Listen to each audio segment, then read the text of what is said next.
All right, so welcome everybody. I'm going to introduce my wife. I don't get a chance to, brag on my wife a lot, so maybe I'll take an opportunity to. Has anybody not been here before to Spirit of Health? Well, there's a couple people who hasn't been here. You look familiar though. I came in for water. I haven't been here for class. Okay. All right. So anyway, welcome. If anybody needs to get anything in the store, it's 10% off tonight. We're doing that just for fun. We are going to do a couple, at least one, if not two more food classes before the holidays. We definitely want to do like a healthy desserts for the holidays because people, we all get excited about food and desserts and stuff like that. So we're going to do one or two more food classes. But anyway, thanks for coming. I'm excited that Jen, my wife, is going to do this class because I've been doing classes for years, and everybody's like, "Okay, Vaughn, I've heard enough of you. Like, we want to hear from your wife."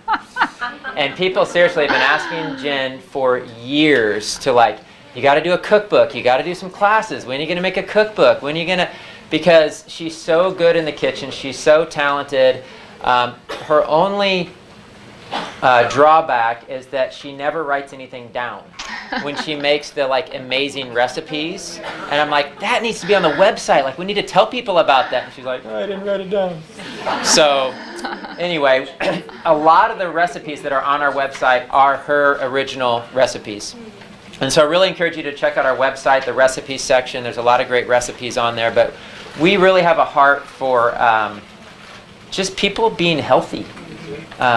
And people knowing Jesus, and people being healthy, and Christians being healthy. So we're excited to bring this class to you tonight, Nourishing Foods for Your Family. Jen is going to do a great job of hopefully explaining to you why it's important to eat healthy today, especially in the world that we live in and everything that's going on in our culture today. So enjoy it. Maybe save questions to the end, ideally, just so you can kind of get through the class. Is that okay? Yeah, we'll do it. And then keep in mind that there's a camera going right here. So if you do need to get up and go to the restroom or whatever, we got Adam and Eve restrooms in the back there. Just try to go around so you don't walk right in front, directly in front of the camera. Is there anything else I missed? Nope. Basically, just the flow of the night is I'll talk for hopefully not too long. And then we have a dessert for you tonight. Oh, yeah. And we'll pass that out after I'm done talking, and that's when we'll start the Q&A. And so if you have to leave before then, that's okay, because that just makes more dessert for everybody else. No, I'm just kidding. Yeah, maybe we'll have some for us. But no, seriously, if you have to go, that's totally fine. And one last thing, just on the note of food, and I'll let Jen go here. If you're not aware, and we haven't made it this super public announcement or anything, but we are doing construction on the building here. We're building out the back end, 1,800 square feet out the back end, and after that, we're turning the side over here into a juice bar and cafe. And so that'll be coming next spring, summer. We're not going to stress about it. When it's done, it's done. But it'll be next year. So anyway, have fun. All right. Okay. Great. All right. Well, just want to say thank you for coming out. I know time is precious and your time is valuable. And I just really am honored that you would come out and hear just about what our journey has been with food, what we've learned, and really empower you. That's really my heart tonight, is just to empower each and every one of you to leave here with a nugget of encouragement of why you're doing what you're doing. Maybe you've already been in health for years and this is old hat for you, and that's great. Kudos to you. Maybe this is totally new and someone brought you here tonight and you're just the idea of changing from your typical routine is kind of daunting, and maybe tonight will springboard you into that. So that's really my heart. We're all starting in different places, and the journey is never ending. It's always learning. It's always about going deeper with the Lord and finding out what He says about our bodies. And He obviously created us. He created the food that we're supposed to put in our bodies. So He's the real source of who we need to be talking to about this. So obviously tonight I'll share with you my words of wisdom and things that we've learned through the years. but obviously take it home, dialogue it with your family, and decide where you fit into all the things that I've shared with you tonight. Mainly because you're the best cook for your family, not me. You know their special tastes, you know what your kids love, so you're going to know what foods need to be, you need to find that replacement for that special food. If you find out, well, that's just totally unhealthy, it's not bringing life to my child or my spouse, and so you're going to know their taste, you're going to know their favorites, and you're going to have so much more luck or efficiency helping and serving your family than just buying a cookbook from whoever. So tonight, what I really felt like is most important is that you walk away with the tools to move forward, not necessarily have like a list of recipes that you need to go home and cook, but ideas that are going to give you inspiration to start tackling things that need to change in your house. Okay? So one of the greatest joys of being a mom is feeding my children and my husband. Brings a lot of smiles to the kitchen. When they come in, they smell something that smells amazing. But it also is the most challenging because I'm constantly faced with that question in my head when I wake up in the morning. What's going to be for dinner? Every day I think of that and I'm like, wow, this is never ending.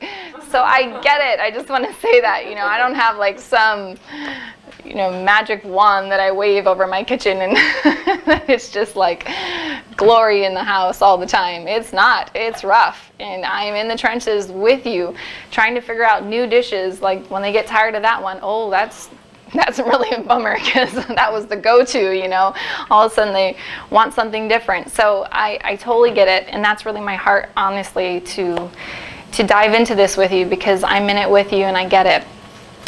Most of us understand that, eating Skittles 3 times a day for your child is pretty much the worst diet on the planet. We get that. But then there's this whole other element when you walk into the grocery store and all of a sudden you're faced with all of these different marketing slogans that make things sound so healthy for you. Oh, this is natural. What does natural mean? Is it really natural? This is organic. It comes in a box. And it's got all kinds of stuff looking interesting things, and it's in a shape that looks really interesting, but it's organic. And that is healthy for you. I mean, really, these are the questions that we have to navigate every single time we walk in the grocery store. So I find us at, and everybody should have hopefully their notes with them, and you can follow along with me tonight. But I kind of came up with this dilemma.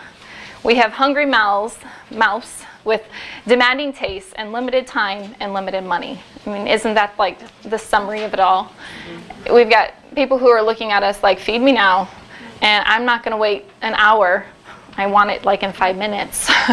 And so I get it. I have those mouths at my house too. So unfortunately, what has happened over the last 100 years, really, is we've been in this little quick fix culture. I'll call it convenience foods. Basically, we're trying to satisfy we're finding quick solutions for these demanding little mouths and our little tummies that are getting hungry. And what do? We go through the drive-thru, we pick up the phone, we order pizza, we open the cupboard and we find the quickest thing. Maybe it's a box that I can microwave something, add water to it, and I can microwave it and I can have it in 5 minutes. That's really where we're at right now, and our culture has just gotten to the point where it's so common that we start looking at these as real food. And I had to, when I started my journey in health, I had to actually start looking at billboards and different things that would promote food and say, that's not food. I had to say that in my mind. That's not food, because it's not. It's really not food. So we'll get into the reasons why. But I found this quote on the internet that I thought was really interesting. And it says, what is right is often forgotten by what is convenient. And that's where we find ourselves. We find ourselves in this convenient mentality. We want to microwave everything. We want everything in 2 seconds. We don't want to wait. Love is patient, right? Love is kind. Like, patience is just like, ah! So Anyway, I want to talk about where convenience has gotten us. And this is really the reason I'm starting here before we even get into the practical part of food and preparing food, which we will get to. And we have some recipes and just ideas and practical tools for you to leave with tonight. But for me, if I'm going to be successful at anything, I have to have motivation. Right? How long are you going to last if you don't have deep understanding of why you're doing it? And so you have to have a why behind your what. And you have to think about that and meditate on that. And sometimes, I'll be honest, I forget the why too. I'm at a Sunday school gathering or something with my kids and everybody's eating, you name it. And my daughter's just like, Mommy. And I'm like, the pressure's on. Am I gonna cave? And I'm like, what? No, you can't have that. And it's just, I have to remind myself, I have to dig deep and go, what are my core values here? And why am I doing this? Is it just because I want to fit some healthy category and label myself like I'm organic and I shop organic and I go to farmers markets? No, it's not about that. It's about bringing life to my kids. It's about bringing life to my body. And so tonight, I really, maybe all this information is totally new, or maybe it's things you've heard, but I feel like we all need that reminder. I need that reminder. So, and when I thought about this and I thought, gosh, there's so much to talk about in our food supply, but I really felt like the Lord highlighted 3 main areas of why we get trapped into convenience foods. And so I'm going to go through these 3 different areas, and the first one I'm going to talk about is the long shelf life. And that's really, honestly, that is something that everybody finds convenient, because what does that do? It means you don't have to be at the grocery store every single day. You can go shopping once a month, or maybe you can go shopping twice a month. And you can have things in your cupboard that are constantly on hand. And we'll get to this, but the Lord has provided things like that. But we're more inundated with things in a box that can sit for long, long periods of time. So let's just start, I like stories, so I'll tell you a little story about the shelf life industry. But really it started in the 1900s around World War I. And the reason that it started was because they were looking for a way to deliver food to the soldiers that were basically far from any sources of food, and they needed things to last. And so what they were doing was they were playing with ways that they could make food last long periods of times. MREs, anybody heard of that? Yeah, they're super tasty, right? So basically the process of taking out all the viable nutrients of these foods, either dehydrating them or adding tons of preservatives, created this product that lasted for years, basically. And so, unfortunately, industry, food companies, grocery stores, different things like that, got a hold of this concept and they were like, wow, we can seriously cut, like how many losses can we cut if we can keep our food on our shelf not spoiling? This is a huge money maker for them, right? So instead of it just being isolated to the idea of famine and war and special situations, and I'm all about that. Keep some stuff in your house that you need. And if, economic crisis hits America, no condemnation. Eat your beans out of the can. It's okay. You don't have, if you're in a place that's been through tragedy, that's totally okay. No condemnation at all. But to live and sustain on that every single day of your life and to raise your children on that, you're raising them with that famine mentality. You really are. And we don't want that for our kids. We want life, we want energy, we want vitality in their bones. And so, soon actually, so just to continue the story, so soon after this started happening, believe it or not, the FDA got involved. Yeah, FDA getting involved in the food, actually putting it down. So they realized that you couldn't take all the nutrients out of food and give it to people, and they really knew that sickness and disease was going to hit like that. And so they actually demanded the companies to start putting back into the foods what they had taken out all the nutrients and the different vitamins and things. So the companies were like, ooh, how do I solve this little problem? I'll put something synthetic that looks like a vitamin into the food.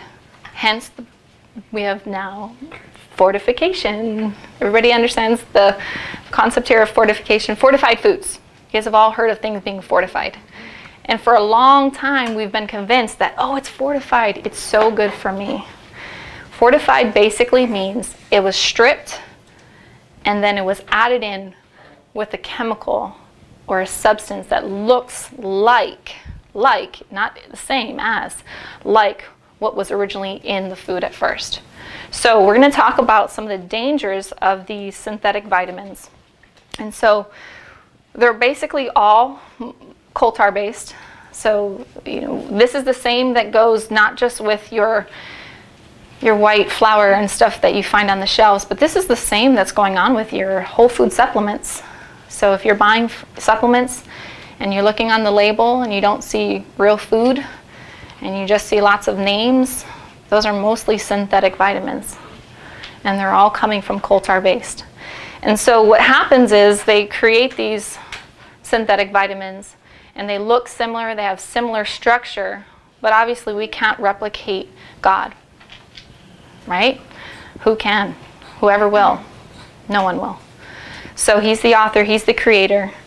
Anything we do is from his design, and we can't override him. And so what happens is a lot of these synthetic vitamins get into the body, and the body doesn't actually really fully understand how to use them. And so they get trapped. And they get trapped in places like the liver. They get stored in areas like, especially vitamin A and vitamin D, some of these fat-soluble vitamins. So they still carry that fat-soluble likeness, and so they get trapped in areas that are kind of fatty, the liver, things like that. And they can actually lead to toxicity. And so this is not bringing life. Also, a lot of times, if you eat a whole food, when you have certain vitamins that come with the food, the food itself has other elements within the food that help you utilize the vitamin. So they're called cofactors. They're basically other little enzymes and minerals, trace minerals, that work with the vitamin to be utilized in the body. So when you just give a portion of the puzzle and you don't give the body the whole picture, the body takes that in and goes, I want to use this, but I don't have everything to use it. I guess I'll have to go find it. And so what it does is it looks for vitamins and other cofactors and enzymes and minerals in the body to utilize that synthetic vitamin that was added to the body.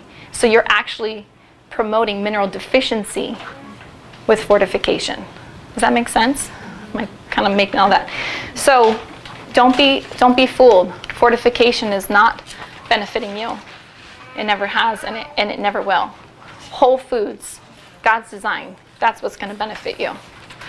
So I don't have time to go into all the details of what to look for in synthetics, but it's pretty easy to Google lists and different things. And if you're ever looking at a label and you just want to know, is that synthetic? Is it not? Just look it up.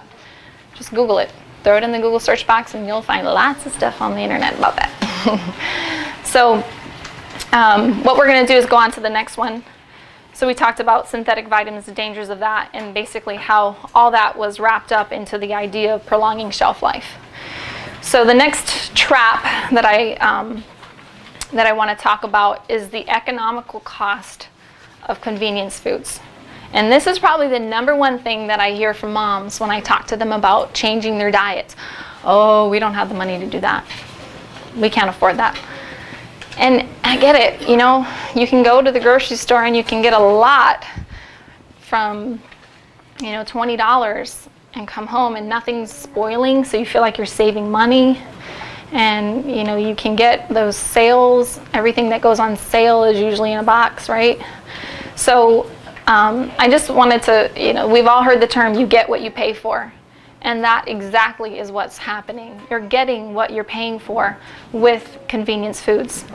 So really, to me, it's a red flag. When I see something that is so cheap, that you can buy a huge amount of food for like $1. Ooh, that just really, that should be in your heart like, ching, ching, ching, that real red flag like, ooh, what is that? So just to give you an idea of what you're paying for, is mainly these foods that are extremely inexpensive are cheap ingredients that are byproducts of industry. Meaning they were found through the process of creating something else, and all of a sudden, instead of losing money and trying to like find something to do with this byproduct, they decided to market it and sell it to you as a food. So I'm going to name the biggest one that's happening with that is soy. So soy is taken, and there's a whole lot to talk about with soy in general. Soy in general, we don't promote high levels of eating soy, and that the best way to eat it is fermented. But in general, they're taking soy and they're finding all these like isolates and byproducts that you can do. So soybean oil. So what's the byproduct of soybean oil? Is soy protein. So that textured vegetable protein, that's the byproduct of making soybean oil. So when they can tell you that they're both foods, they're not losing out by making their oil. Not to mention how rancid the oil is. So a lot of the times, in order to create these different elements of foods, it requires high levels of processing. We're talking solvents, chemicals, deodorizers, high pressures. By the time the food's gone through the whole gamut, it's like unrecognizable to the eye. Like that's why they have to put all those wonderful food colorings on it, because you wouldn't touch it if it was really that color, because it just looks disgusting. And then they have to put deodorizers because it smells so bad. And all of these are chemicals going into that food, and by the time it comes out, you've got not only something that is no longer a whole food, but it's carrying with it all of that toxic load. And then to begin with, let's go back to the beginning. Was it even a whole food that was based on God's design, or was it genetically modified? 90% of soy is GMO. So anytime you go, think about this, anytime you go somewhere to eat, I hate to say this, they're all using soybean oil. They're all using vegetable oil. What restaurant is out there buying gallons of olive oil to serve your food? Not very many. So it's really scary. It's just like, and it's hard. I'm not trying to be like, don't ever go eat out. We eat out too. But if that's what you're eating out, and then you're eating that at home, you're literally inundated with it. So, really thinking about what are these economical foods, and are they really foods? Are they really food? And am I going to, they always say, you either pay now or you pay later. And ultimately, that, I hate to say that, but that's so true in the world of health. We either invest in our health now, or we're going to find time to invest in it later. And I would much rather do it on the front end, and and live a life full of vitality. So let's go to the third trap of foods, convenience foods. So I have here the consistency of taste and texture, and then we have the pleasure factor. So all you moms out there, you ever sat in a place or like an airplane or church or something, and you're like, I need something to keep him still. What can I fix his eyes on? And toys and coloring. And then most of us resort to some type of snack, some type of food.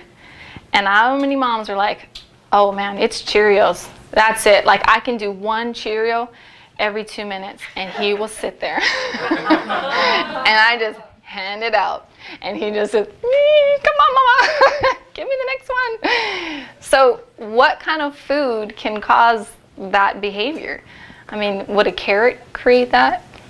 Most likely not. But, apple slices only get me so far. So these foods obviously have addictive nature to them. And so why is that? So let's just have an example here. Who's had wheat thin before? Just think about what a wheat thin tastes like. Have you ever had a wheat thin that tasted different from another wheat thin that you've had? Or do they all taste the same? It's kind of interesting concept, right? Our apples, like that you pick off the tree, sometimes like, oh, that one's a little sweeter, that one's a little more sour. Nature doesn't do that. Man does that. And there's a reason they do that, because it traps you into buying it over and over and over again. Because all of a sudden you remember that flavor in your mouth and you remember it in your mind, and you're like, ooh, that sounds good right now, you know? Why is that? Well, unfortunately, there are tons and tons of food additives in our food supply. They do this to make them more palatable, visually appealing, and very addicting. And so the danger is that these are extremely toxic and they cause a high burden on the body. They make your liver, your kidneys, all your organs work overtime. Not to mention the fact that they're neurotoxins and they're affecting the way you think. And if they're affecting the way you think, they're affecting the way your kids think. And that's hard, you know, they're young. They can't express themselves the way we can. Oh, I'm feeling kind of tired, I have a headache today, I'm just kind of need some space. No, your 2-year-old's like, ah, mama. They can't express they're having a bad day because they feel terrible. I mean, they will express it, but they can't usually vocalize why. So I listed a few. I have some examples. There's so many out there, but I just listed some of the food additives that are really common and that are just really great to avoid. And so those are just some for you to just look at, take it home, look through your cupboards, look at labels. Just get used to looking at labels and asking questions. Google it. If you don't know what it means, just Google it. I do that all the time. So unfortunately, though, as much as I want to just encourage you to look at labels and you should be A-okay, our country just really hasn't gotten on board with that. And so the United States does not have good labeling laws. And so, you know, there's a lot of things in your food that are in boxes that are not on the label. And I'll just pick one for example. So I mentioned here potassium bromate. Has anybody heard of that before? Potassium bromate. So potassium bromate is added to flours to make them fluff and to make them puff and all that wonderful thing that we love about bread. And so what happens is it's actually added to flour, and then the flour is put into the product. And so you don't know that potassium bromate's in your flour, or you don't know it's in your product because it won't say flour with potassium bromate. It'll just say flour. And potassium bromate, believe it or not, has been illegal in Europe and even in China. And now in California, they're actually asking that all foods that have potassium bromate in it come with a warning label. And that's in all the breads across this country, really, in every restaurant. And so really, the only way to really know what's in your food is to not buy it in a box. Unless you trust that company and you've gone on their website and you've talked to, you know, someone or you've done your research. You know, don't just believe the label. You know, go deeper. So I really encourage you to do that. So I have a little box here. Everybody can take a peek at it. It says, list a bunch of different ingredients. This is the ingredient list from a very popular, highly processed food, non-food, we'll call it a non-food. So I just thought it was really interesting. The first ingredient is made with smiles. Does anybody want to guess what this might be? Kraft macaroni and cheese. That's a good guess. It's not it. Goldfish crackers. You got it. You're the winner. Ding, ding, ding, ding. This is goldfish crackers. So goldfish crackers, I'll just walk you through a few of the ingredients here. Unbleached enriched wheat flour, which we know means fortified flour. So you're going to get thiamine mononitrate, vitamin B1 synthetic, riboflavin, vitamin B2 synthetic. So riboflavin can be another name for vitamin B2, but when there's nothing else on the label that would come with natural vitamin B2, you know it's synthetic. Folic acid, the synthetic version of folate. And then we also have our wonderful genetically modified vegetable oils, canola, soybean. We've got autolyzed yeast, which is another name for MSG. There's hundreds of names for MSG. I couldn't even begin to tap that one tonight. But so they're making these foods for your child with a smile, and they're delivering you synthetic vitamins. They're delivering you Genetically modified oils and MSG. That's a neurotoxin for your child's brain. All with a smile. How nice of them, right? This is the kind of marketing we're up against. We've got to really go deeper. We've got to put our foot down. We've got to get against these. And actually, I didn't even do the one that was called the rainbow goldfish, which has the blue and the yellow and all those food dyes in there. The rainbow goldfish. I'm like, wow, they're taking it to a whole new level. We just don't have yellow goldfish. We have blue and red. Ah! So every time I go somewhere that they serve goldfish, I just like start twitching. But I can't, there's there's no condemnation. I know these moms love their kids. I know they want the best for them. They just haven't been given the knowledge. And that's what Spirit of Health is about. We really want the message to get out. That's what tonight is about. Just loving on you guys, coming in here, having food with us, fellowship, and then taking this out of here and going, hey, Sue, did you know about that goldfish? What's in there? Yeah, this is really about just getting the message out and glorifying the Lord, because His foods are so life-giving, and we don't need to be as sick and as unhealthy as our generation is. So I have a quote here from Mike Adams. I don't know if anybody is familiar with Mike Adams, but he is a food forensic. He takes food and then he studies it, and he is has this cool laboratory, and he breaks food down. And I hate to say it, but he's one of the biggest talkers against Whole Foods right now. Whole Foods has lots of stuff in their foods and boxes that they say they don't, and they do. And he's got the proof to show it, and they don't really care, because they got lots of people still coming in their door. In fact, he talks a lot about how they're one of the main companies that helped shut down the lobbying to get GMOs labeled. That's pretty interesting. So here you have a company that promotes non-GMO, but they don't want to fund the bill that would prove it. That should be kind of alarming, right? Yeah. So Mike Adams has a little quote here. He says, based on what I am seeing via atomic spectroscopy, very fancy name for analyzing food, he's analyzed all of the dietary substances people are consuming on a daily basis, and I must now announce that the battle for humanity is nearly lost. The food supply appears to be intentionally designed to end human life rather than nourish it. Isn't that shocking? And you thought they had your back. Unfortunately, they do not. So convenience foods have weakened our generation, creating mothers and fathers that are nutrient deficient. And I hate to say it, you can't make something out of something you don't have. So you're passing nutrient deficiencies down to the next generation. And if you don't change it in that generation, they will pass it down to the next generation. And that is what we're looking at today. We're seeing insane high levels of childhood illnesses and diseases.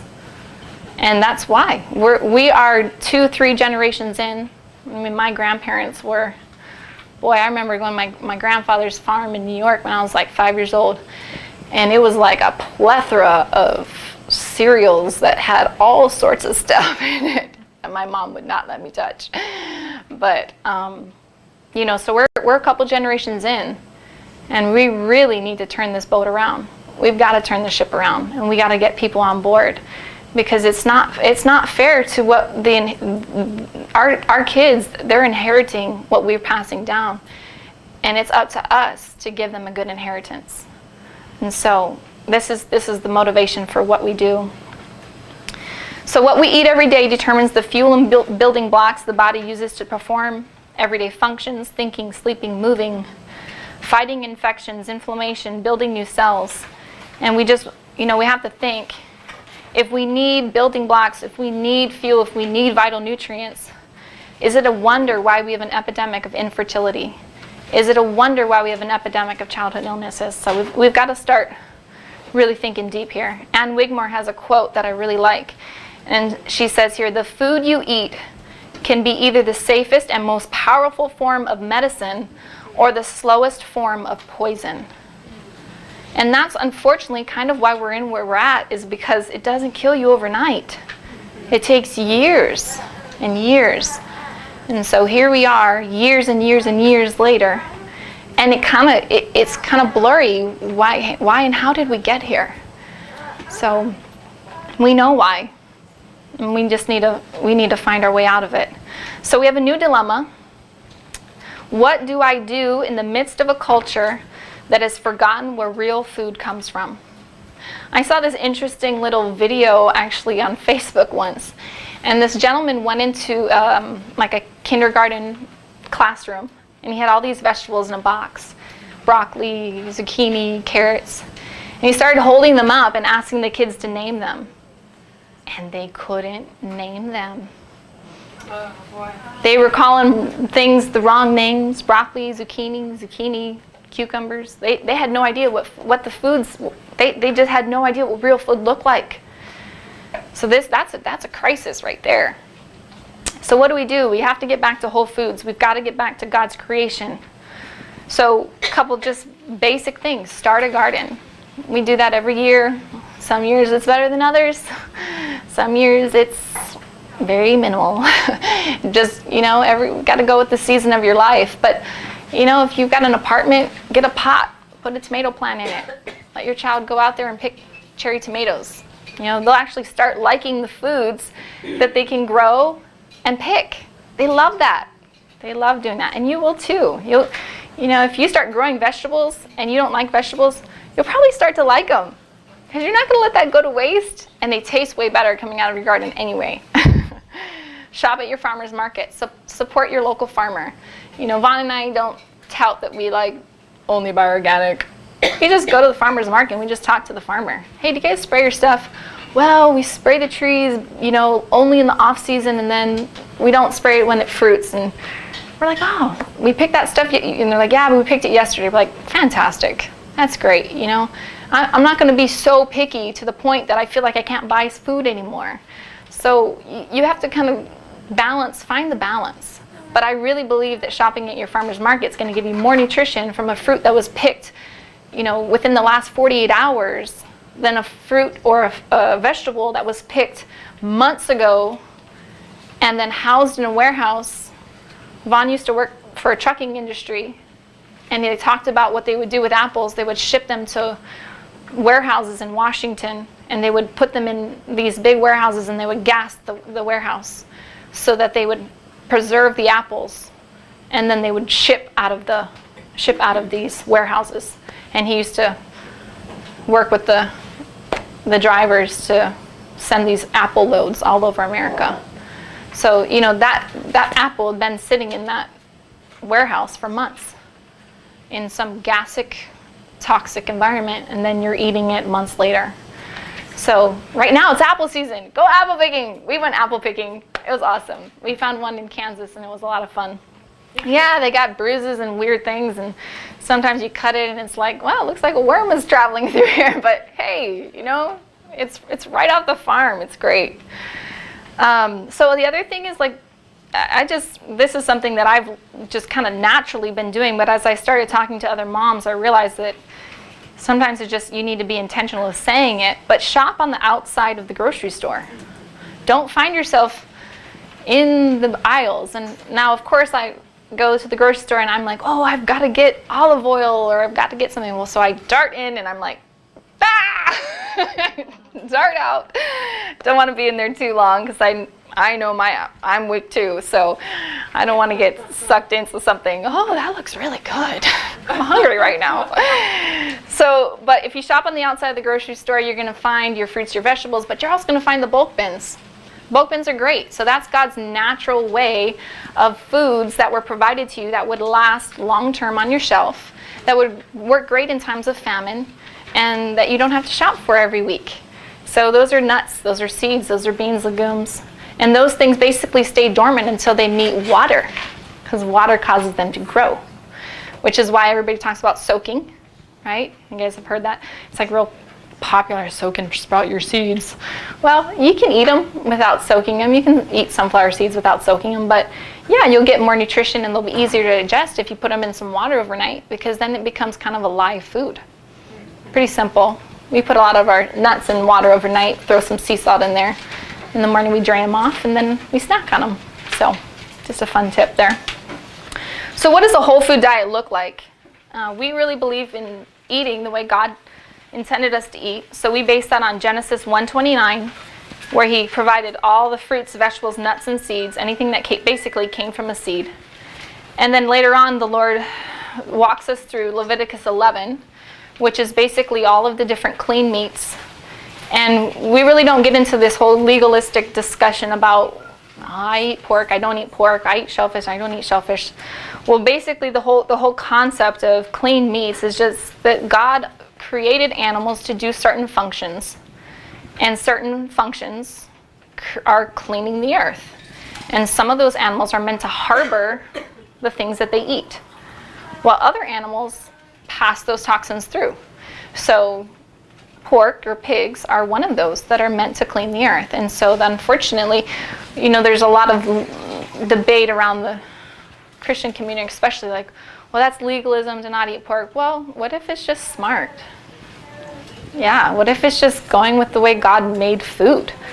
Like he didn't make gasoline, God, there's lots of things we pull out of the earth, but we don't put it in our bodies, right? Because that's just smart. So I think that we can just cut that whole legalistic debate and just say, hey, I just want to eat smart. So we eat clean meats and different things. Obviously, there's a little list for you there: raw, plant-based fats, whole food sources of grains. If you've ever been on our website, we have something called the 29-day challenge. And so this is a great, we did it actually in January, the beginning of the year.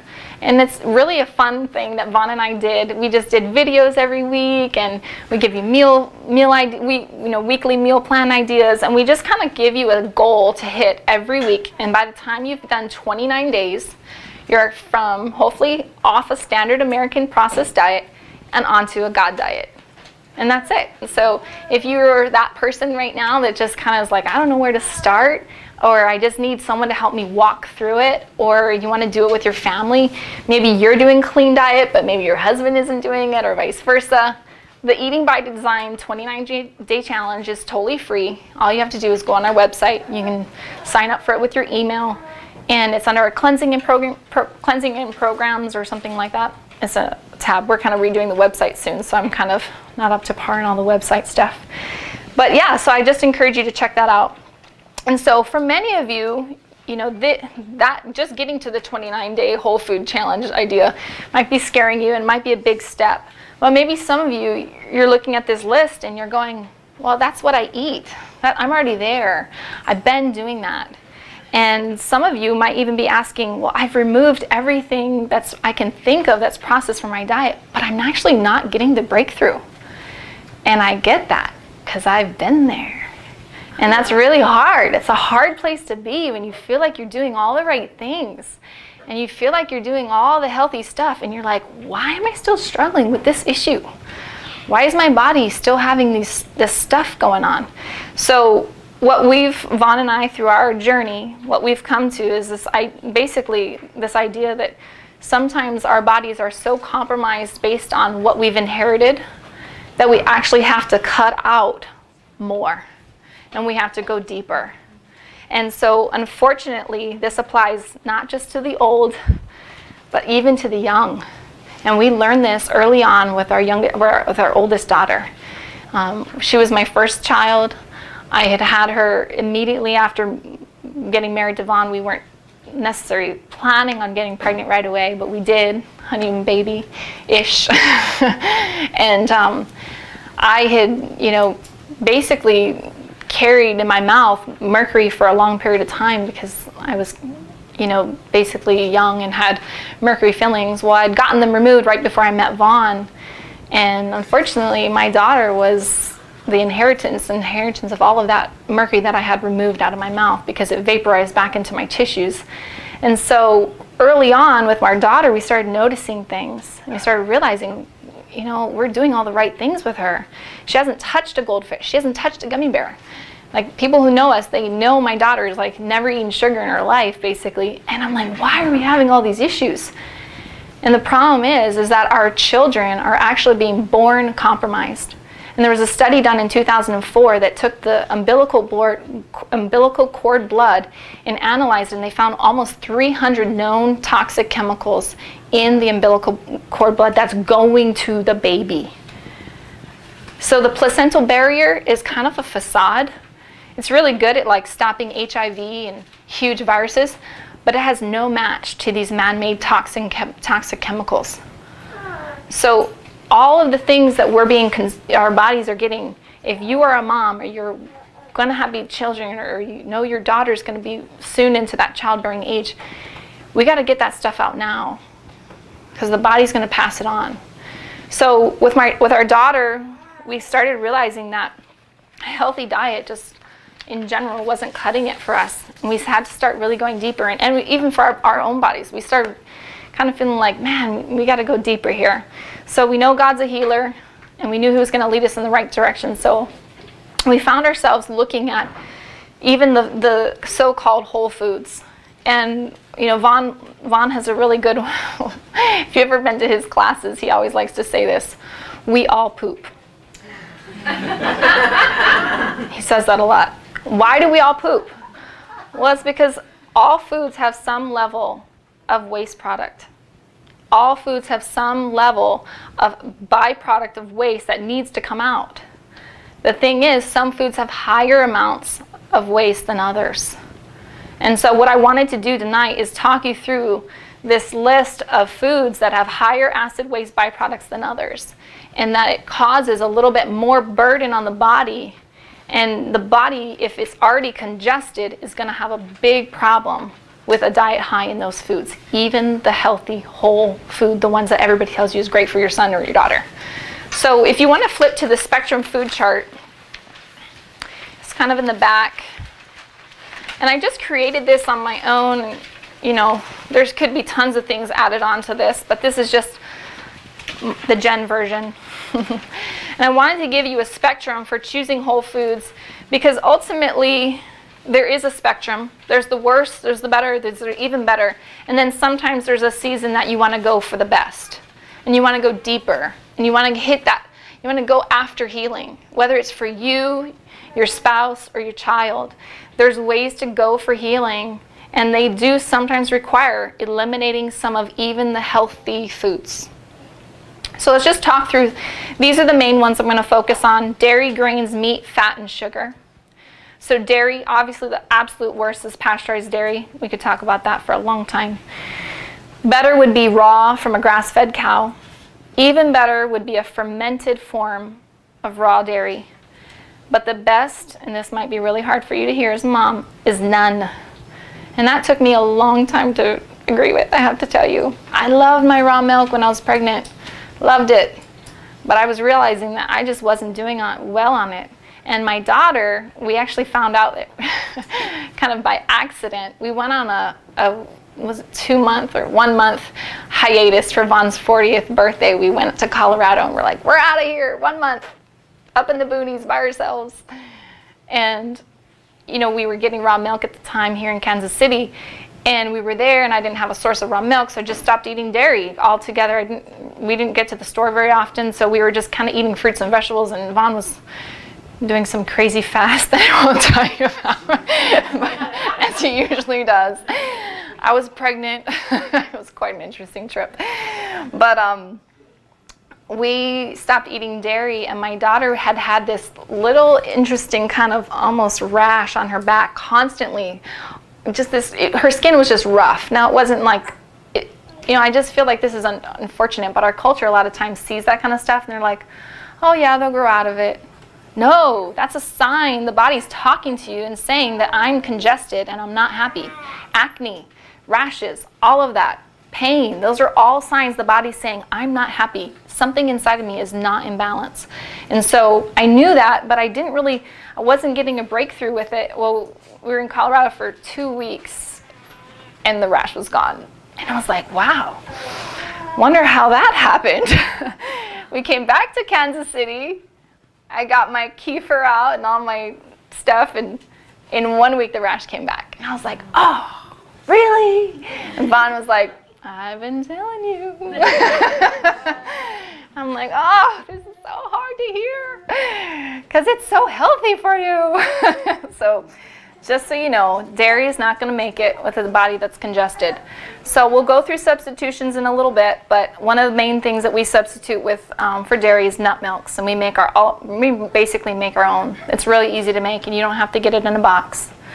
Grains are another one that have lots of acid waste, and I've noticed for myself that I'm at that point, and I can dabble into whole grains, but if I get in them too long, my body just doesn't like it. My body just doesn't do well on grains. So we've gotten to the point, I used to do lots of sprouted grains, either store-bought or on my own, but I've gotten to the point now where I just use vegetables. So tonight we served you an idea for how to serve spaghetti or meatballs without noodles, without grain. And so we use the zucchini to mock the noodle.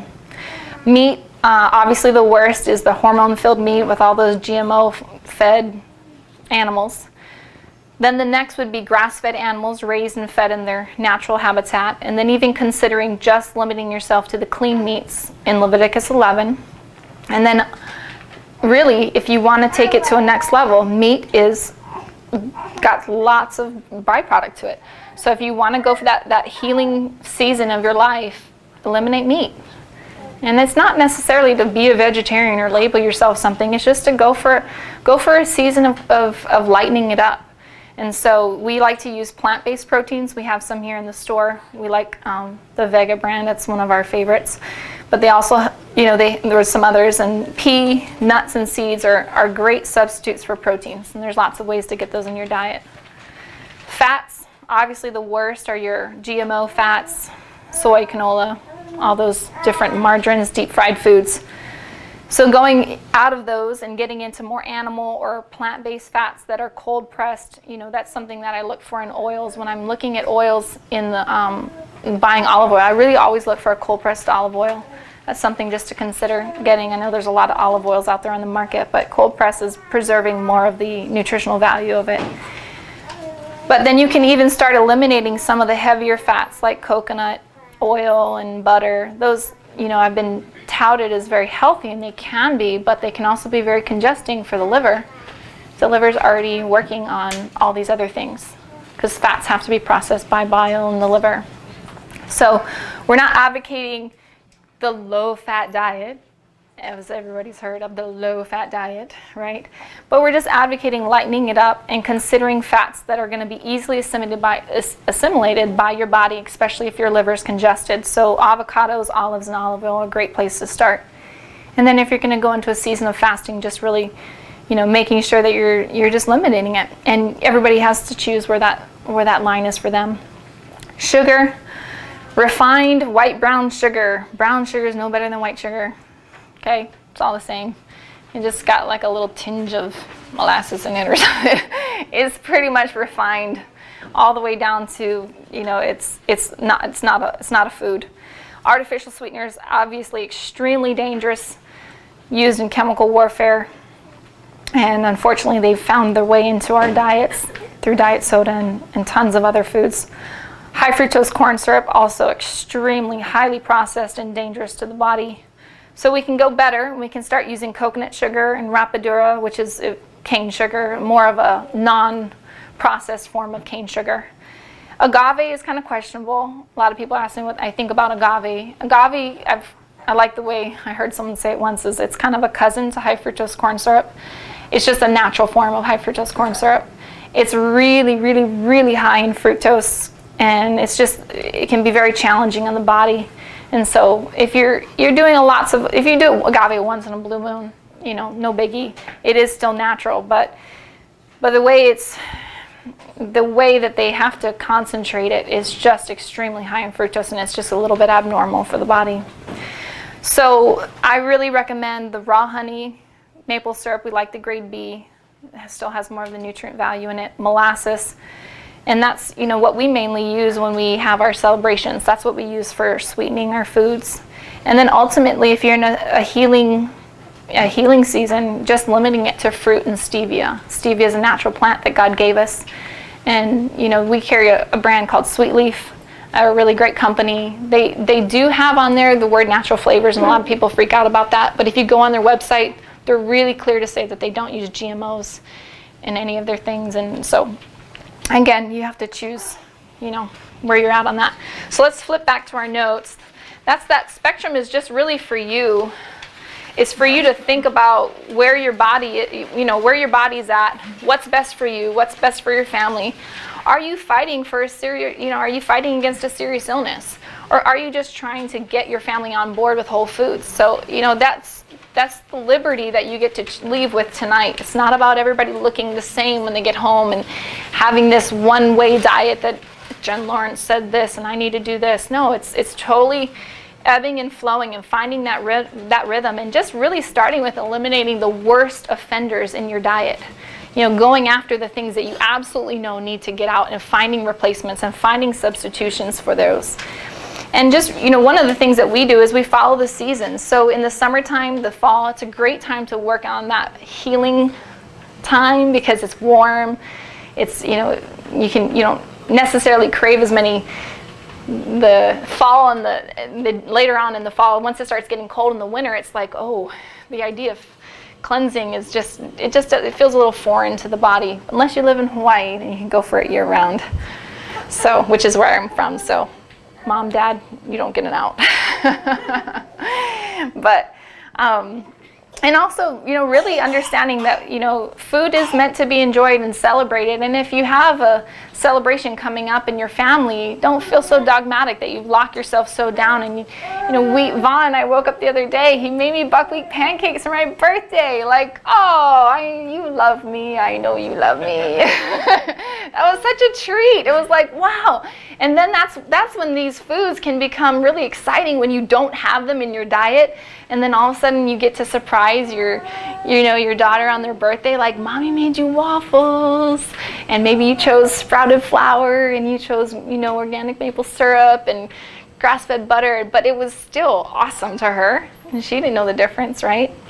So I think it's really important not to label yourself as you get into your journey in health. There's a lot of labeling out there. There's a lot of people that I'm a raw foodist, I'm a vegetarian, I'm a vegan, I'm paleo, I'm this, I'm that. Vaughn and I, we just get really, honestly, we get to the point where we're just like, throw that all out the window, because we just want to eat God's foods. And all those diets actually do great things because they're all cutting out processed foods. But they're not necessarily always taking into account your season, your lifestyle, your needs. Let's put someone on paleo who's got a congested liver, and they're going to be a little unhappy. Or put someone with leaky gut on a raw food diet, they're going to be unhappy. So you've got to figure out what works for you. And if you feel completely lost in that, that's what we're here for. Come into Spirit of Health, talk to Vaughn, talk to myself. That we want to help walk you through what looks good for you. But absolutely, you got to cut out the processed stuff. That's where it all begins. But then finalizing, where do you land in that spectrum? Hopefully we can help you get there. So I just want to really, talk against that whole labeling thing, because we don't like to necessarily put a label on ourselves. So anyway, let's talk about substitutions. And so I have a list here. I talked about it a little bit when we were going through the spectrum chart. But I just want to highlight here. So again, dairy, using almond milk or coconut milk. We do this a lot, and we have some recipes on our website. You can also find tons of them online. I use just simple coconut flakes to make my coconut milk. I'll take a cup of coconut. What I like actually about making coconut milk is we don't have to, necessarily soak it the night before. So almonds we like to soak the night before, and then we'll make it in the morning. Coconut flakes, I just blend a cup of coconut flakes up with a couple cups of water, sweeten it with a little stevia, and boom, I got milk. It's just great. So wheat flour, you can always substitute with lots of almond flour, coconut flour. Rice, there's lots of ways you can do. You can take cauliflower and rice it in your Vitamix or your food processor, and then season it just like you would your regular rice. And you just heat it up on the stove with a little olive oil, sea salt, and it's just great. Noodles like you had tonight were the spiralized zucchini. We love to steam cauliflower and puree it and add some garlic, sea salt, olive oil, and get mashed potatoes. My kids love that. There's lots of alternatives for breads out there. A lot of people are getting into the cauliflower bread and tortillas. I don't know if anybody's seen that on. I actually don't take the time to do that, but I did want to write it down in case you're like love being in the kitchen and you want to experiment. But there are ways to make cauliflower tortillas. But you can just grab a head of lettuce and just roll something in lettuce. I mean, that's a great option for a bread. Butters and margarines, butter in general, that's one of the few things that's still in our refrigerator that is dairy based, but it's so low on the end of the protein. It has mostly fat, and so most people really don't tolerate the dairy proteins. That butter for most people is a little bit in their diet is okay, but if you really want to cut that out, go for the coconut and olive oils. Cheese, man, cheese is one of the hardest things to replicate in the health world. I will say that. I have to say, it's really hard to get that Swiss cheese effect. But you can make things cheesy with nutritional yeast, avocados, nuts, especially cashews. You can really make a lot of fun things with cashews. And there's tons of recipes on the internet these days. If you just want anything, just type it in and you'll find it.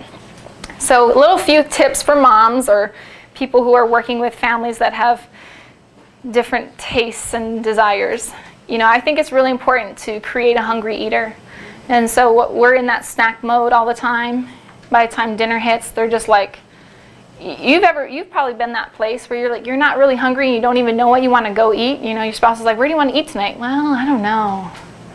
Oh man, that's actually me a lot, but I think sometimes we just need to make hungry eaters, and we need to not be afraid to let our kids go a few hours without eating and let them play.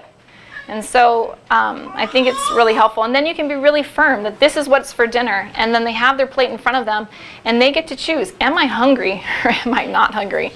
And most of the time you wait long enough, they come around. We also offer, rewards. I don't know how everybody's got their feelings on rewards, but we have a little system in our house where I usually make something that I know they love to eat and then something that I know might be new or not their favorite. And I don't always serve what they love to eat, like a lot of it. I might just put a little on their plate, and then I put a good portion of what they don't want to eat or what's kind of new. And so they have a bite of the food they love. They eat it all usually. And then they say they want more, and I say, well, you can't have more until you have more of that. Or you have to have at least so many bites. And so that's worked for us a lot. The other thing is that I got my daughter eating tons of vegetables, in fact salads, and she'll even tell you she loves salads because I make homemade dressings all the time. And they are just like, she just loves them. And so I think getting into dips and sauces and dressings are a huge deal. And we'll get it to the back where we have a lot of recipes, and you guys we'll talk through those just for a brief moment. So, and then I have another comment about keeping an open eye and open mind and observant eye. And I just think something that we need to start rechanging in our cultural thinking is that your child's going to starve. Your child's not going to starve. I think we overfeed. We're actually a culture of overfed people. We actually don't know what it's like to go without food. And there's a lot of countries out there that do know what it's like to go without food. We are not one of those. And so I think it's okay for your child, if they don't want to eat the food you're offering, to really just be, okay, well, this is what, when you're ready to eat, this is what you'll have, and I'll save it for you for your next meal. And that's setting that consistency and being firm with that is going to help change their understanding of how that household is going to work. And unless you really start sticking to it, they're going to keep pushing. They'll push the limit as long as they can. So other things, just little tips that I know this might be common sense for some people, but this might just trigger some thoughts for you. If you're going to an outing or an event, I like to always offer to bring a dish to share. And I usually make something that I know is going to be edible for my family. And, so a lot of times I like to make a big salad, and I'll throw lots of avocado, lots of nuts, and lots of roasted vegetables. So I know that they're at least going to have something somewhat nourishing. And even if they just eat a little bit, in 2 hours I know we'll be home, and I can supply something if they feel that they needed more. I like to really just be honest, be honest with the people that I gather with. Yeah, I don't eat that, and that's okay. And, just not letting them know that this is the journey you're on. A lot of times Vaughn and I will be driving in the car and we'll say, all right, what's the rules for tonight?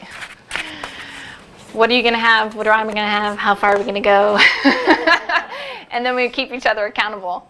Maybe it's going to the event and having no bread, no carbs, just vegetables and fruits and meat. And so you need to find that balance and find someone who will be a little accountability partner for you. Because I know in events it can be really easy to just go overboard, and then you come home kind of feeling defeated. So talk it out. Be in moderation. That's something that I really find that if I go somewhere and I just stick to fruit, vegetables, and meat, I usually come home feeling okay. As soon as I step into that carbohydrate zone, boy, it's like the bomb went off. It's like you don't want to stop that salty or that sweet, and it just craves for more, right? And we talked about all the reasons why those foods are addictive. So just stop, draw the line at the carbohydrates, and go for fruits, veggies, meats, and then just start drinking water after that. Top 10 things I always have on hand in my fridge. This is just a fun list I put together. I kind of thought about it. I don't know if this is helpful to anybody or not, but I just was like, what would I, what are the things that, this is the stuff for me that if I hit my last one, I'm already planning my grocery stop. I'm like, oh, this is the last avocado. Tomorrow morning, I'm hitting Trader Joe's. I'm going for it. I've got to get these things. I cannot go one day without these things. These are just my vital things. So avocados, sauerkraut. I just love sauerkraut. I give it to my girls every day. I really encourage you to just really dabble in the fermented veggie world. So it's a lot of, it's new required flavors, but it's very beneficial to the body. Seeds and nuts. Olive oil, apple cider vinegar, the raw apple cider vinegar, and then of course just other fun things in the house. But I feel like I can usually whip up a meal pretty quickly if I have if I have beets or carrots, some leafy greens, I can make something happen. I can make something happen. Coconut flakes, like I said, I like to make a lot of things with that, whether it's milk or just coating some fish and flash frying it or in some olive oil. Then I give you some resources, and these are not all grain, dairy-free resources, but these are just my fun go-to recipes. Of course, spiritofhealthkc.com. And we are revamping this recipe section right now. So we have recipes in the recipe area, but we also have recipes in the blog and that whole thing. So what I would encourage you to do if you're on our recipe, if you're on the Spirit of Health website, in the very top there's a search button, and you can just type in what you want, and you'll actually get recipes from both the blog and the recipe section. That's the easiest way to navigate that as we combine all that. And then there's just some other fun ones that I love because they mostly all remove processed foods, but you have to navigate if they use dairy, grains, and all of that. And then these are our cookbooks that we have here at Spirit of Health, and actually this month they're all 20% off. And again, you have to navigate those books for the recipe that will work for you. So I love Nourishing Traditions, but absolutely can't use all those recipes in my household. Just not going to be able to do it because a lot of them are dairy based, but I can always substitute a lot with coconut milk, so that's great. So let's just end with the weekly meal planning idea chart. And I just wanted to leave this with you today as just some ideas. This is, like I said, this is not I didn't want to have like Monday, Tuesday, Wednesday, this is what you have to make. These are just ideas. And for us, a lot of times breakfast is pretty light. I found that my daughter does best when she just has something light in the morning, and that may not work for you if you send your kids to school because they'll be hungry in like 3 minutes. But I'm fortunate to be home with my girls a lot, and so I really like aiding the detoxification of the body in the morning. So we all detoxify at night. We're all basically going to bed, and the liver is working overtime to remove all the toxins and filter everything through the body. And it still continues to go through the morning time. So if you wake up, if your child wakes up like my kids do, sometimes 6:30, 7 o'clock, and it's like scrambled eggs are hitting the table, that's like you're kind of losing that window of detox for them. Their bodies are detoxing just like yours are. Because they're, like I said, remember, kids are not a blank slate. They're a byproduct of mama. So I like to do bowls of fruit, fresh juices, smoothies. I keep it pretty light. I like to do chia puddings. There's a new recipe that I've just incorporated. My friend Allie actually introduced me. The no grain porridge is kind of fun. It's like coconut flakes and hemp seeds and flax seeds and all the superfoods mixed up in coconut milk, and then you kind of warm it on the stove, and it just kind of tastes a little porridge-esque, and my kids love it. I throw little blueberries on there. So obviously if you're sending your kids to school and they need to get out, or your husband or you need to go to work, you might want something more filling. We have a lot of recipes that you could use for those. If you see a star or an asterisk by it, that recipe is available at Spirit of Health KC. Lunch is usually leftovers for us. We are a huge fan of making big portions. It keeps the kitchen time down to a minimum. But if you're on the go, obviously sometimes leftovers are a little more cumbersome to take. So I like to make tuna salads, egg salads. We don't use bread, but we like to slice cucumbers and make little cucumber-like things, and my girls love them. I'll just slice cucumbers, and I put their little thing on it, and they eat it. And sometimes they put 2 cucumbers, and they make little sandwiches. I also love using seaweed as a base. They really like that a lot, actually. Sometimes just putting things in lettuce wraps, so iceberg lettuce, and just wrap it up. Also, boiled eggs travel well, so does, you can make some homemade turkey sausage, which my daughter loves. Snacks, a lot of times it's fruit, smoothies, soaked nuts or seeds. Sometimes you can get fancy and do chia puddings, kale chips, flax crackers. That's pretty much, for me, that's like a bonus if I get there. For me, it's mostly veggies and dip and fruit. I keep it pretty simple in smoothies. And then here's just a bunch of ideas for your main dishes. There's so many things you can do. If you look at a main recipe that you love, and you see milk and you see wheat, you can usually just go ahead and swap that 1-for-1 with coconut milk and almond flour, and then just go on your merry way.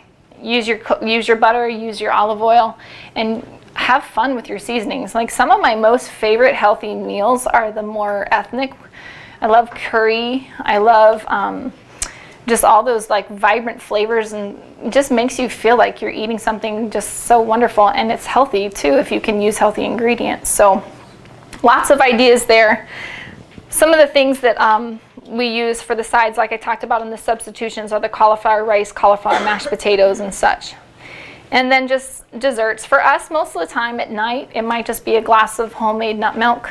It's just super simple and it's easy. We like just, having a glass of that in the evening. Sometimes we'll do something fun, like we'll take frozen bananas and make banana ice cream out of it and put some coconut flakes or something fun.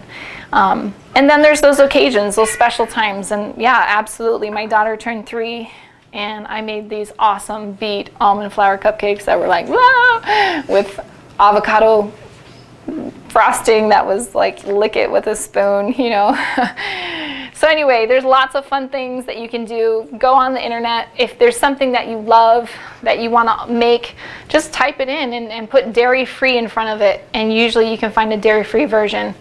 But just don't be fooled into the, some of the processed forms of these. There's a lot of gluten-free things that are out there that are still very processed. So I encourage you to get things that are still, in their whole food form.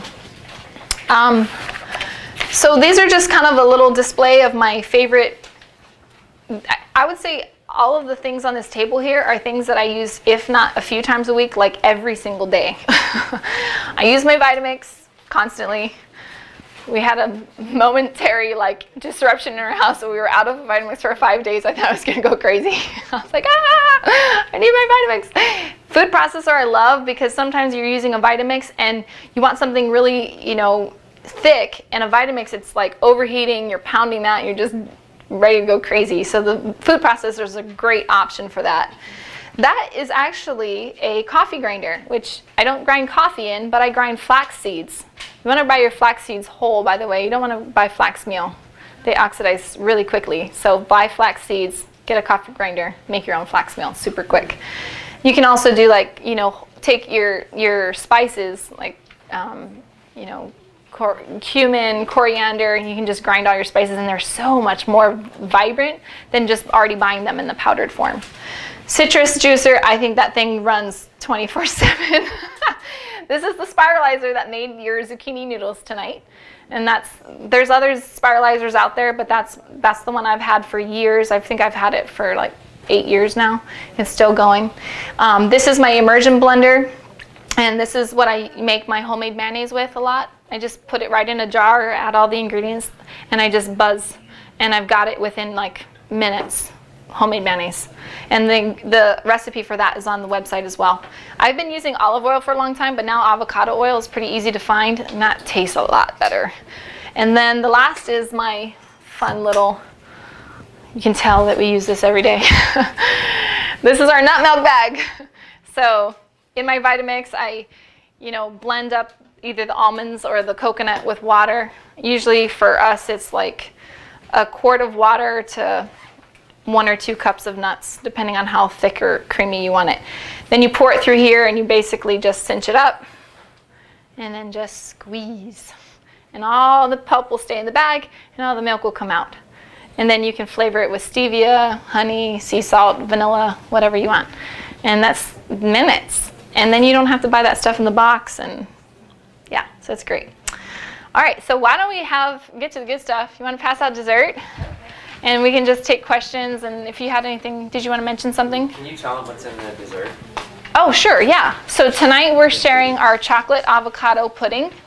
And Allie, woo-hoo! And actually, Allie, one of my best friends here in Kansas City, I'm glad she's here.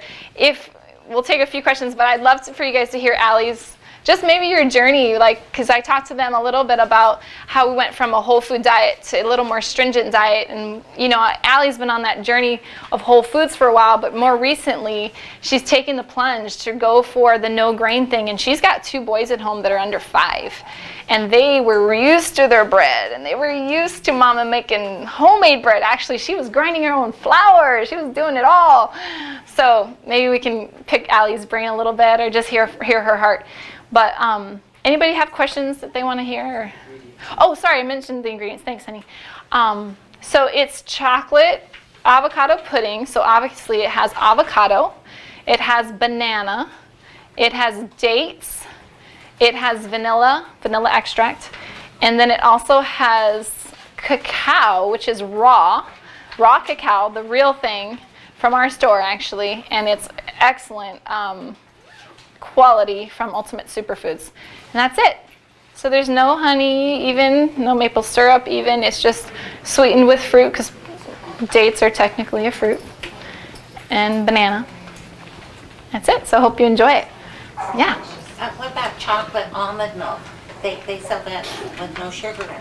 Yeah, so that's coming in a box. Are you talking about the one from the grocery store? Yes. So definitely, there are seasons where we've just been so busy that we'll buy almond milk or coconut milk in a box. I will say that it still has some of the things in it that we try to avoid. There are still the synthetic vitamins and things that they will fortify those boxed milks, the nut milks, with. And so they also have carrageenan, which is kind of controversial right now. So we still try to avoid even the boxed nut milks. Oh, you do? Okay. But if you're in a pinch and you got to make something quick, it's not a big deal to do that once in a while. But I just recommend people to try making the milk at home, because actually it tastes so much better. Like Vaughn, when I started really going after the nut milks at home, he's actually makes all the nut milk now at our house, because I kind of got a little busy with it, and then he's like, I gotta have it. So he's like, I hear him doing the Vitamix and then squeezing it all out. He's actually way more consistent with me. And Vaughn's not usually as motivated by picky ingredients as he is by taste. So making your own almond or coconut milk is absolutely 10 times tastier than the stuff in the store. It tastes so fresh. Yeah. So you can buy these. Actually, do we have some here, Vaughn? Or do we stop carrying these? Yeah. We do have some? Awesome. So they're actually up there by the herbal area up there. So you can buy them. I think you can also there's lots of them online. We have some smaller size ones. If you get into large nut milks, this is a more larger bag. But feel free to check those out. So I have 2 questions. One is how much time do you allow for food prep? Like, does it take longer to do the food prep than it used to when you weren't doing mostly raw? Or, and then do you eat your almond pulp? Oh, that's okay, good. I guess I should repeat the question so you guys can hear. So a couple questions. Do we use our almond pulp?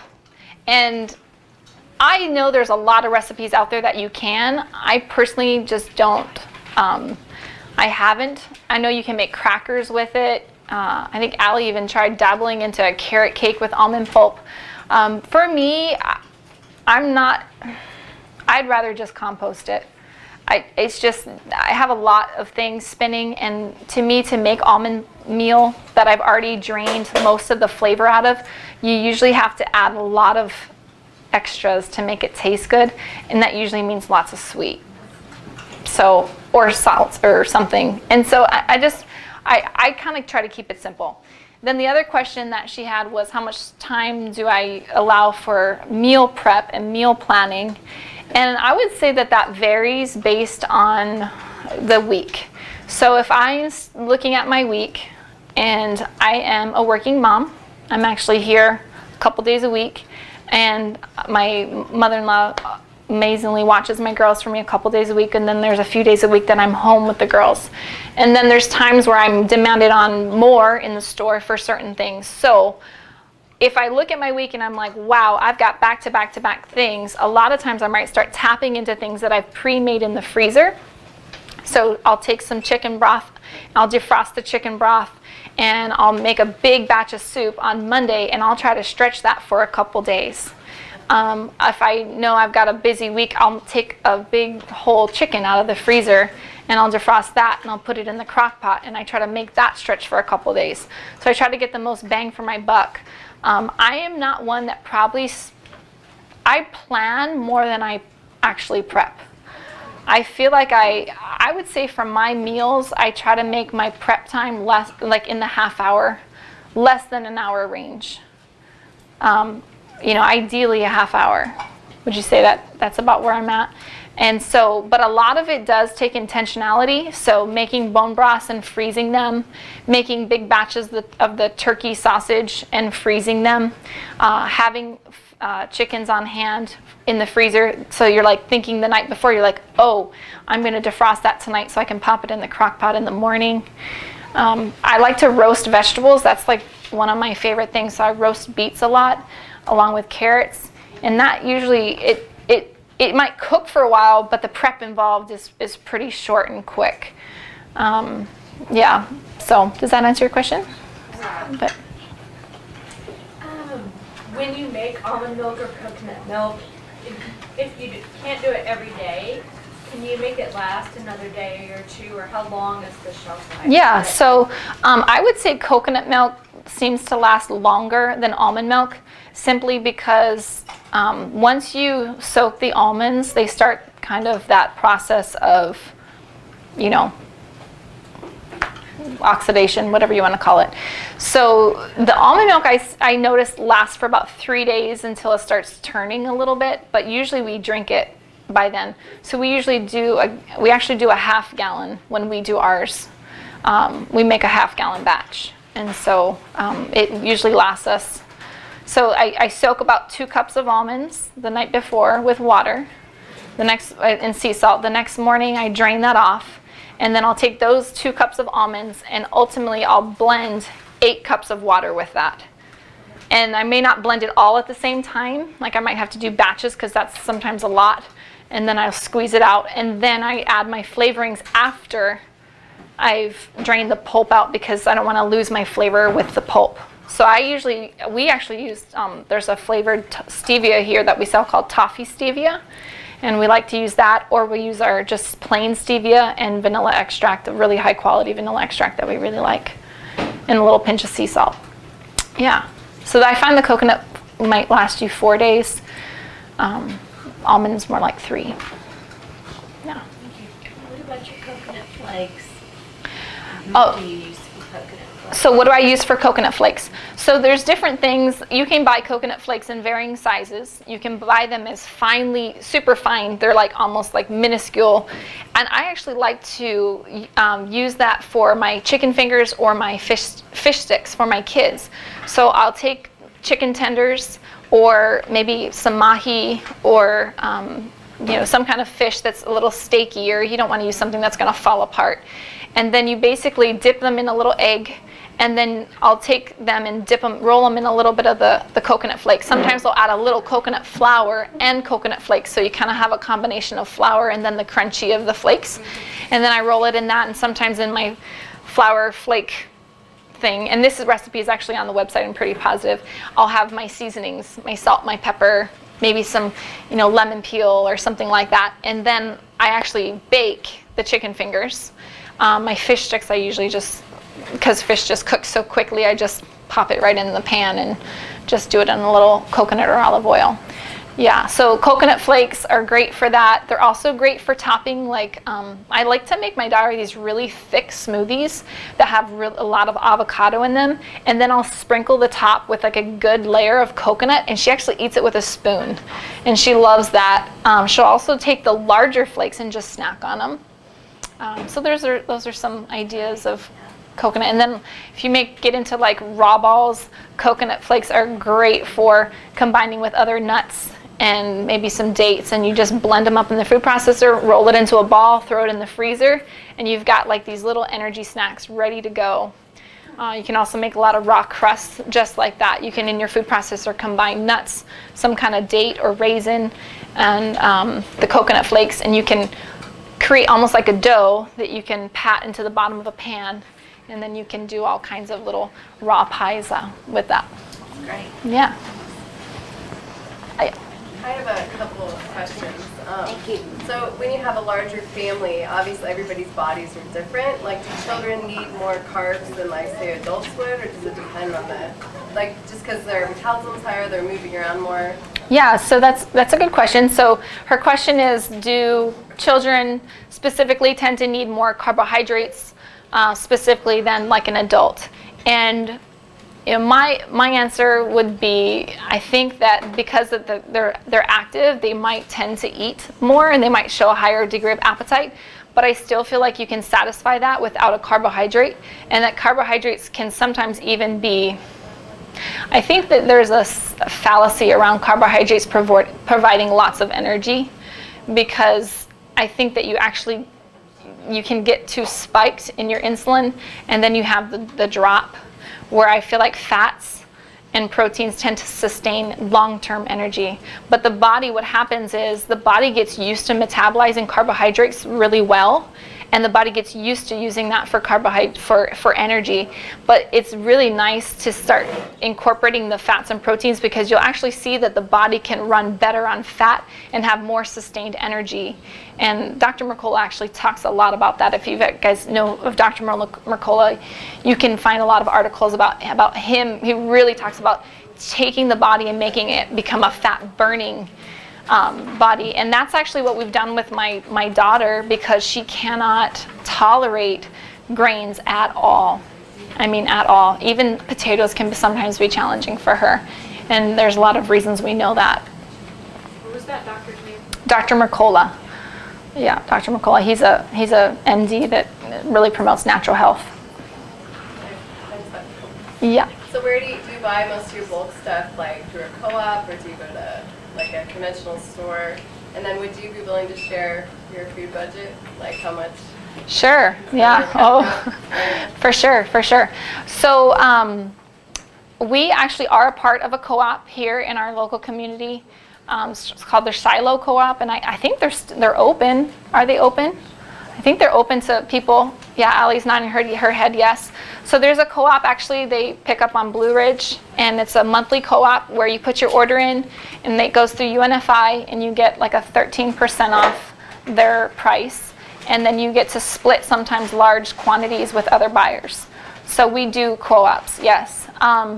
A lot of times, I mean, I'm just really fortunate, but Vaughn has access to a lot of the more bulk things through his suppliers. So like my coconut flakes that I use at home, I get through Ultimate Superfoods, which is a company that we carry. But yeah, if I'm in a pinch, sometimes it's Trader Joe's. We like to support Sprouts, some of those other companies. You guys heard my thoughts about the other one. Was there another question? Where's that? Oh, budget, that's right. Woo, okay, so budget varies. That's something that's a constant discussion for Vaughn and I. I would say our food is definitely what we spend the most money on in our family. But a lot of times, by the nature of our family and our family dynamics, I host a lot. I host a lot of gatherings. I'm involved in small groups. I make a lot of meals. Like actually this weekend, we have 3 separate family gatherings that I'll be making food for. That really plays into our food budget. So I don't want this number to scare you, but I would say it's in the $600 range a month for us. But I'm making a lot of food for other people outside of my family with that money. But if it was just us, I mean, I think it would definitely be a little bit smaller. We do tend to try to buy in bulk. So like, you know, when the farmers are selling chickens and they're harvesting chickens, we'll try to buy 8-10 chickens at a time and get them for a lower cost. And you can connect with Kansas City Food Circle. If you go on their website, they have local farmers in this area that sell chickens and beef and different things. I think in the second row here, did you have a question earlier? Oh, you already answered it. I did, okay. Allie, do you want to come up real quick? No? I just love Allie so much. I know it's getting late, so if you guys have to leave, but I just thought it'd be fun to hear from somebody besides myself, and you get to stand close to me because I have microphones on. So you dressed great. So anyway, yeah, I'll just sit here. Yeah. You want to just share a little, like, what your journey's been like with your family transitioning from like whole food diet into something maybe a little bit deeper, going after the healing for your family?